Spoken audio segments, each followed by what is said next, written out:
జ్యోతిష్య శాస్త్రం ప్రకారం 2025వ సంవత్సరం జనవరి నెల 30వ తేదీ గురువారం కన్యా రాశి వారు ఎటువంటి శుభ అశుభ ఫలితాలను పొందుతారో తెలుసుకోవాలంటే ఈ వీడియోని స్కిప్ చేయకుండా పూర్తిగా చూడండి.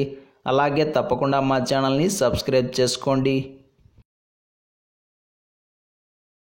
ఈ జనవరి 30వ తేదీ గురువారం రోజు కన్యా రాశి వారు కష్టంగా కాలాన్ని గడుపుతారు. ఇంట మరియు బయట అవమానాలు, అపవాదాలు, గొడవలు, వివాదాలు, ఆటుపోట్లు, ఇబ్బందులు అధికంగా ఉంటాయి. ఏ పని చేయాలన్నా ముందు ఆటంకం రావాల్సిందే అన్నట్లుగా ఉంటుంది. మీకు ఒక ముఖ్యమైన విషయం చెప్పాలి. ఈరోజు మీలో అవగాహన రాహిత్యం అధికంగా ఉంటుంది. భార్యాభర్తల మధ్య, అన్నదమ్ముల మధ్య, అత్త కోడళ్ళ మధ్య, తండ్రి కొడుకుల మధ్య ఏదో ఒక గొడవ జరుగుతూనే ఉంటుంది. మీరు చెప్పేది ఎదుటివారికి అర్థం కాదు, పక్కవాళ్ళు చెప్పేది మీకు అర్థం కాదు. పైగా అపార్థం చేసుకోవడం అనేది ఎక్కువగా ఉంటుంది. ఈ కారణంగా కుటుంబ సభ్యుల మధ్య మాటల యుద్ధం నెలకొంటుంది. వివాదాస్పదమైన ఘటనలు చోటు చేసుకుంటాయి. కోపావేశాలు పెరుగుతాయి. ప్రశాంతత అనేది లోపిస్తుంది. చివరకు ఒంటరిగా ఉండడమే మేలు అనుకుంటారు. ఒక్క మాటలో చెప్పాలంటే దేవుడా ఎందుకీ జీవితం అన్నట్లుగా కొన్ని సంఘటనలు చోటు చేసుకుంటాయి. ఇక ఆర్థికపరమైన స్థితిగతులు కూడా అంతంత మాత్రంగానే ఉన్నాయి. అప్పుల వాళ్ళు వచ్చి ఇంటి మీద పడతారు. చేతిలో ఉన్న డబ్బంతా ఖర్చు పెట్టాల్సి ఉంటుంది. అత్యవసరాల కోసం అప్పులు చేయాల్సిన పరిస్థితులు కూడా ఎదురు కావచ్చు. ఏది ఏమైనా మీ వంతు ప్రయత్నంగా జాగ్రత్తగా ఉండండి. కీలకమైన లావాదేవీలకు దూరంగా ఉండడమే మంచిది. క్రయ విక్రయాల వలన, కొనుగోళ్ల వలన నష్టం ఏర్పడే అవకాశం ఉంది. కాబట్టి వ్యాపారాల పరంగా జాగ్రత్తగా ఉండండి. మొత్తం మీద కన్యా రాశి వారికి ఈ రోజంతా గడ్డు కాలమనే స్పష్టంగా చెప్పవచ్చు. ఈ గురువారం రోజు కన్యా రాశి వారు వంకాయ రంగు దుస్తులను ధరించకండి. నవగ్రహ స్తోత్రాన్ని పారాయణం చేయండి.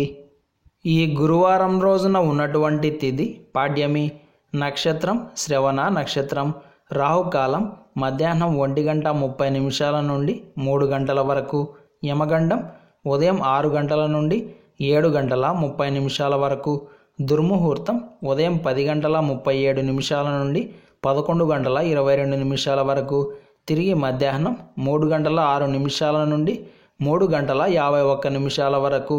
అలాగే ఈ రోజు యొక్క శుభ సమయాలు సాయంత్రం 6 గంటల నుండి 6:45 వరకు.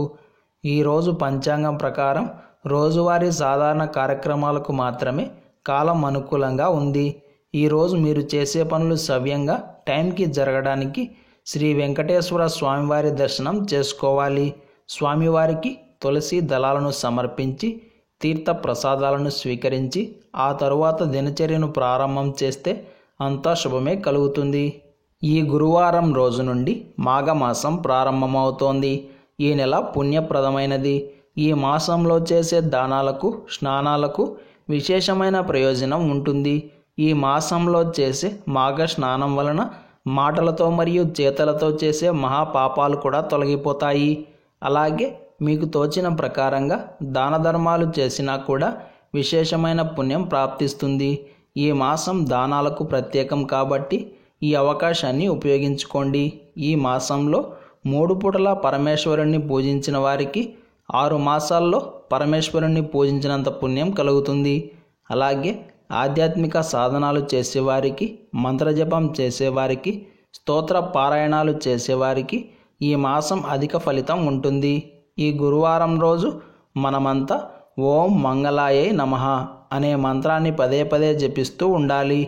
ఈరోజు సాయంత్రం 2 బియ్యపు పిండి దీపాలను తయారు చేసి దత్తాత్రేయ స్వామివారి ముందు పెట్టి నెయ్యి వేసి దీపాలను వెలిగించి దత్తాత్రేయ స్తోత్రాన్ని పారాయణం చేసి పసుపు రంగు పుష్పాలను సమర్పిస్తే ఉద్యోగ ప్రాప్తి మరియు ఉద్యోగం ప్రగతి రెండూ కలుగుతాయి. పిల్లలకు వీలు కుదరకపోతే తల్లిదండ్రులు కూడా చేయవచ్చు. ఇలాంటి సమాచారం ప్రతిరోజు మీకు వీడియో రూపంలో అందాలంటే వెంటనే మా ఛానల్ని సబ్స్క్రైబ్ చేయండి.